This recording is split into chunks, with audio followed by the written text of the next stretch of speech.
Hello guys. TK Academy YouTube channel එකට ඔයාලව සාදරයෙන් පිළිගන්නවා. මම අද කතා කරන්නේ අධ්‍යාපන කළමනාකරණය පිළිබඳව. අපි මුලින්ම අධ්‍යාපනය හා කළමනාකරණය කියන්නේ මොකක්ද කියලා නිර්වචනය කරගෙන ඉමු. අධ්‍යාපනය කියලා කියන්නේ පුද්ගලයෙක්, ඒ කියන්නේ දරුවෙක්, වැඩිහිටියෙක් යන මොන වයසක පුද්ගලයෙක් වුණත් දැනුම, ආකල්ප, කුසලතා, අත්දැකීම් ආදිය ලබා ගන්න විධිමත් ක්‍රියාවලියක් විදිහට පෙන්වා දෙන්න පුළුවන්. මේ අධ්‍යාපනය කියන එක සරලවම කියවතොත් දැනුම එක් પરම්පරාවක සිට තවත් પરම්පරාවකට රැගෙන යාමේ ක්‍රියාවලිය අධ්‍යාපනය විදිහට පෙන්වා දෙන්න පුළුවන්. කළමනාකරණය කියලා කියන්නේ යම් අරමුණක් සාර්ථකව ඉටු කර ගැනීම සඳහා පවතින අවම සම්පත් උනත් කාර්යක්ෂමව යොදා ගනිමින් එම අරමුණ සැලසුම් කිරීම, සංවිධානය කිරීම, මෙහෙයවීම හා පාලනය කිරීමේ ආදී ක්‍රියාවලිය කළමනාකරණය විදිහට අපිට පෙන්වා දෙන්න පුළුවන්. මේ කළමනාකරණය කියන පදය සිංහලයට පරිවර්තනය වෙලා තියෙන්නේ ඉංග්‍රීසි මැනේජ්මන්ට් කියන වචනයෙන්. මැනේජ් යන ඉංග්‍රීසි වචනයෙන් පාලනය යන්නත්, මෙන් යන්නෙන් මිනිසා යන්නත් T අකුරෙන් takeful. ඒ කියන්නේ උපායශීලීත්වය යන්නත් අර්ථ ගන්නනු ලබනවා. මේ අනුව මැනේජ්මන්ට් යන වචනයෙන් අර්ථ ගන්නවන්නේ උපායශීලීව මිනිසුන් පාලනය කිරීම යන්න සරලවම පැහැදිලි වෙනවා. කළමනාකරණ යන වචනයෙහි අර්ථය බලනකොට කල යන්නෙන් කළ යුතු කටයුතු යන්නත්, මනා යන්නෙන් මනා ලෙස යන්නත්, කරණය යන්නෙන් සිදු කිරීමේ ක්‍රියාවලිය යන්න අර්ථ ගන්වනවා. මේ අනුව බලනකොට මනා ලෙස වැඩ කිරීම, කරවා ගැනීම කළමනාකරණය කියලා පැහැදිලි වෙනවා. අධ්‍යාපන කළමනාකරණය ඉතා වැදගත් වෙනවා. මේ අධ්‍යාපන කළමනාකරණය අධ්‍යාපනය ලබන්නන්ට පමණක් නොව අධ්‍යාපනය ලබා දෙන්නන්ටද ඉතාම වැදගත් වෙනවා. ඒ ඇයිද කිව්වොත් අධ්‍යාපනය නිසි පරිදි සියුම්ම ලබා දීමට නම් ගුරුවරයා නිසි පරිදි අධ්‍යාපනය මැනේජ් කරගෙන, ඒ කියන්නේ කළමනාකරණය කරගෙන දැනුම ලබා දිය යුතු වෙනවා. උදාහරණයක් විදිහට ගුරුවරයා පාඩමක් ඉගැන්වීමට පෙර පාඩම් සැලසුම් ආදී සකස් කරගෙන සිටීම ඉතාමත් වැදගත් වෙනවා. ඒ විතරක් නෙවෙයි, අධ්‍යාපනය හදාරන, අධ්‍යාපනය ලබා ගන්නා සිසුවාද අධ්‍යාපනය මනා කළමනාකරණයකින් යුතුව අනිවාර්යයෙන්ම ලබාගත යුතු වෙනවා. කළමනාකරණ ක්‍රියාවලිය. කළමනාකරණ ක්‍රියාවලිය ප්‍රධාන කොටස් 4ක් යටතේ පෙන්වා දෙන්න පුළුවන්. ඒ තමයි සැලසුම්කරණය, සංවිධානකරණය, මෙහෙයවීම සහ පාලනය විදිහට. අපි බලමු මේ එකින් එක කොටස් විස්තරාත්මකව කොහොමද කරන්නේ කියලා. අපි මුලින්ම කතා කරන්නේ ප්ලෑනින්. එහෙමත් නැත්නම් සැලසුම් කිරීම. මේ සැලසුම් කිරීම කියලා කියන්නේ අධ්‍යාපනයේ සංවර්ධනය සඳහා කාර්ය සාධන ඉලක්ක නිර්වචනය කිරීම.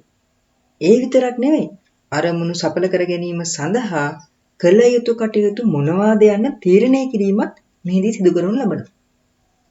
අධ්‍යාපනයේ සාධනීය මට්ටම් කරා ළඟාවන ආකාරය පෙන්වා දෙන්නේද මේ සැලසුම් කිරීමේදී තමයි. සැලසුම්කරණය යනු අනාගතයේ යා කරන පාලමක් විදිහට පෙන්වා දෙන්න පුළුවන්. අපි ඊළඟට කතා කරන්නේ ඕගනයිසින්. එහෙමත් නැත්නම් සංවිධානය කිරීම. මේ සංවිධානය කිරීම කියලා කියන්නේ අධ්‍යාපන ආයතන මගින් තම ඉලක්ක සපුරා ගැනීම සඳහා කළ යුතු කාර්ය හඳුනා ගැනීම, වරක් කිරීම කටයුතු කිරීම සඳහා පුද්ගලයන්ට පැවරීම හා අවශ්‍ය සම්පත් ආදී සපුරා ගැනීම ආදිය සංවිධානය කිරීම විදිහට පෙන්වා දෙන්න පුළුවන්. ලීඩින්. එහෙමත් නැත්නම් මෙහෙවීම. මේ මෙහෙවීම කියලා කියන්නේ කළමනාකරණයේදී අධ්‍යාපන ඉලක්ක සංනිවේදනය කිරීමෙන්, අධ්‍යාපනයේ දැක්ම සඳහා කැපවීම ගොඩනැගීමෙන්, ඉහළ කාර්ය සාධනයේ දිරිමත් කිරීමෙන් නායකත්වයේ සැපිය යුතුය. මේ කියන ක්‍රියාවලිය මෙහෙවීම විදිහට අපිට පෙන්වා දෙන්න පුළුවන්. කන්ට්‍රෝලින්. එහෙමත් නැත්නම් පාලනය. මේ පාලනය කියලා කියන්නේ ක්‍රියාකාරකම්. එහෙමත් නැත්නම් කටයුතු අධීක්ෂණය කිරීම, කාර්ය සාධනයේ මැන බැලීම, පාලනය සඳහා මිනුම්දළු නිර්ණායක ඇති කිරීම, අධ්‍යාපන ප්‍රතිඵල අරමුණු සමග සංසන්දනය කිරීම, අවශ්‍ය තැන්වලදී වෙනස්කම් සිදු කිරීම ආදිය පාලනයේ විදිහට පෙන්වා දෙන්න පුළුවන්. අපි ඊළඟට කතා කරන්නේ කළමනාකරණ කුසලතා පිළිබඳව. අධ්‍යාපන කළමනාකරණයේදී ඉතා වැදගත් කොටසක් විදිහට කළමනාකරණ කුසලතා පෙන්වා දෙන්න පුළුවන්. කළමනාකරණ කුසලතා ප්‍රධාන වශයෙන් කොටස් 3ක් යටතේ වර්ග කර දක්වන්න පුළුවන්. ඒ තමයි සංකල්පනාත්මක කුසලතා. එහෙමත් නැත්නම් conceptual skill. ඊළඟ එක තමයි මානව කුසලතා. ඒ කියන්නේ human skill. ඊළඟ එක තමයි තාක්ෂණික කුසලතා. තාක්ෂණික කුසලතා කියලා කියන්නේ ටෙක්නිකල් ස්කිල්. මේ කියන කළමනාකරණ කුසලතා ප්‍රගුණ කළ යුතුම කුසලතා විදිහට පෙන්වා දෙන්න පුළුවන්. අධ්‍යාපනයේ පැවැත්ම හෝ සාර්ථකත්වයේ තීරණය වෙන්නේ මෙන්න මේ කියන කළමනාකරණ කුසලතා නිසි පරිදි කළමනාකරණය කරගත්තොත් විතරම තමයි. අපි ඊළඟ කතා කරන්නේ කළමනාකරුවෙකුගේ භූමිකාව. කළමනාකරුවෙකුට භූමිකා එහෙමත් නැත්නම් පැතිකඩ කීපයක්ම තියෙනවා. ඒ තමයි කළමනාකරුවෙකු එක් අවස්ථාවක ප්‍රධානියෙක් විදිහට කටයුතු කරන්නත් ඕන. තවත් අවස්ථාවක නායකයෙක් විදිහටත්, තවත් අවස්ථාවක නියමුවෙක් විදිහට, සංනිවේදකයෙක් විදිහට, තොරතුරු බෙදා හරින්නෙක් විදිහට, ගැටලු හඳුනා ගන්නෙක් විදිහට, ගැටලු නිරාකරණය කරන්නෙක් විදිහට මේ කියන සියලු භූමිකාවල කළමනාකරුවෙක් හරියාකාරව කටයුතු කරන්න වෙනවා. නියම කළමනාකරුවෙක් වීමට නම් මේ කිව්ව භූමිකා එලෙසින්ම නියමාකාරයෙන් පිළිපදිනවා. එහෙම නැත්නම් ඔහු නිවැරදි කළමනාකරුවෙක් වෙන්නේ නැහැ. අවස්ථාවට ගැළපෙන පරිදි ස්ථානෝචිත ප්‍රඥාවෙන් යුතුව කටයුතු කිරීමේ හැකියාව කළමනාකරුවෙකුගේ ප්‍රධාන වගකීමක් වෙනවා. කළ යුතු දේ නිසි වෙලාවට කිරීම. එහෙම නැත්නම් හරිම වෙලාවට කිරීමේ හැකියාව කළමනාකරුවෙකු සතු වෙනවා. අපි දැන් කතා කරන්නේ අධ්‍යාපන කළමනාකරණ ව්‍යුහය පිළිබඳව. අධ්‍යාපන කළමනාකරණ ව්‍යුහයේ කොටස් 5ක් යටතේ පෙන්වා දෙන්න පුළුවන්. පළවෙනි එක තමයි ජාතික මට්ටම. දෙවෙනි එක පළාත් මට්ටම. තුන්වෙනි එක කලාප මට්ටම. හතරවෙනි එක කොට්ටාස මට්ටම. අවසාන එක එහෙමත් නැත්නම් පස්වෙනි එක විදිහට පාසල් මට්ටම විදිහට පෙන්වා දෙන්න පුළුවන්. මේ විදිහට තමයි අධ්‍යාපන කළමනාකරණ ව්‍යුහය සකස් වෙලා තියෙන්නේ. මේ අධ්‍යාපන කළමනාකරණ ව්‍යුහයේ ජාතික මට්ටම කියලා කියන්නේ අධ්‍යාපන අමාත්‍යාංශය.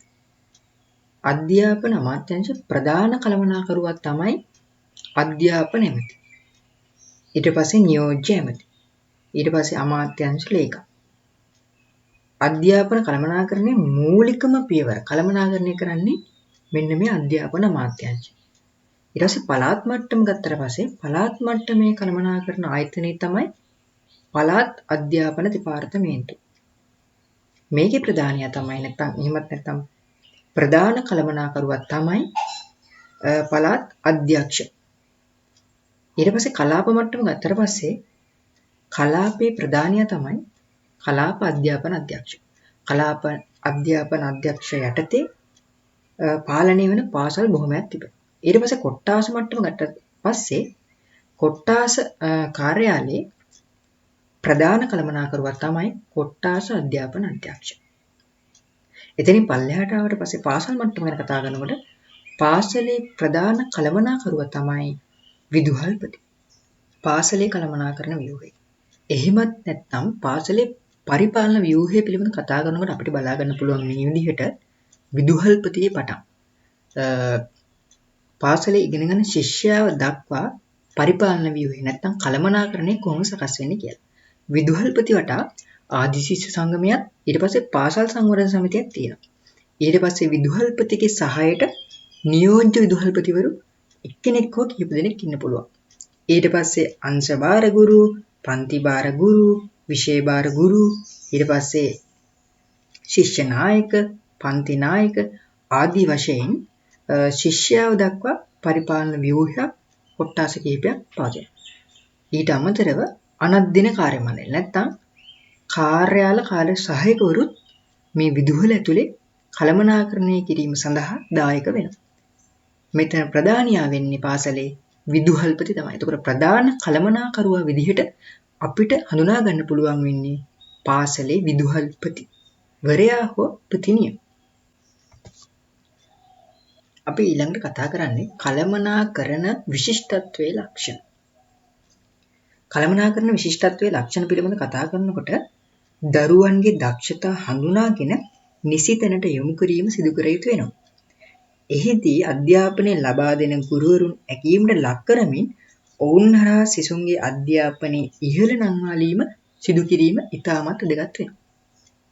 ඒ විතරක් නෙවෙයි පාසලේ පවතින ගැටලු අඩුපාඩු සොයා බලමින් ගුරු දෙගුරුන් අතර සුහදත්වය වර්ධනය වන ආකාරයට කටයුතු කළ යුතු වෙනවා.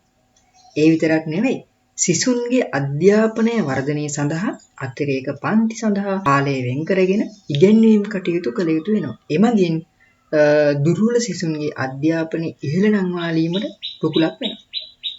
ඒ විතරක් නෙවෙයි විදුහල්පති ආයතනයේ ප්‍රධානියා වශයෙන් පරිපාලනයේ මනාව සිදු කළ යුතු අතර අධ්‍යාපන පරිපාලනයේ මනා ලෙස සිදුවේදයි අධීක්ෂණය කිරීමද විදුහල්පතිගේ වගකීමක් වෙනවා. කළමනාකරුවෙකුගේ විශිෂ්ට ලක්ෂණයක් විදිහට විදුහල්පති ගත්තට පස්සේ ගුරුවරුන්ට මෙන්ම සිසුන්ටද වැඩ නිසි පරිදි පවරා දිය යුතු වෙනවා. උදාහරණයක් විදිහට පෙන්වා දුන්නොත් විෂය භාර ගුරු, පන්ති භාර ගුරු, ශිෂ්‍ය නායක, පන්ති නායක ආදී විදිහට බලය එහෙම නැත්නම් කළමනාකරණය විමධ්‍යගත කරන්න පුළුවන්. මේ විදිහට බලය නැත්නම් කළමනාකරණය විමධ්‍යගත කිරීම තුළින් අධ්‍යාපනයේ සංවර්ධනය විතරක් නෙවෙයි පාසලේ සංවර්ධනයද සිදු වෙනවා. ඒ වගේම විදුහල්පතිවරයාට පාසල කිසිදු ගැටලුවකින් තොරව පහසුවෙන් පාලනය කිරීමේ හැකියාවද ලැබෙනවා. අපි ඊළඟට කතා කරන්නේ අධ්‍යාපන කළමනාකරණයේ පවතින ගැටලු පිළිබඳව. අධ්‍යාපන කළමනාකරණයේ ගැටලු මේ විදිහට පෙළගස්සලා දක්වන්න පුළුවන්. එක තමයි නායකත්වයට සුසු පුද්ගල හිඟය. 2 සම්පත් බෙදී යාමේ විෂමතාවය.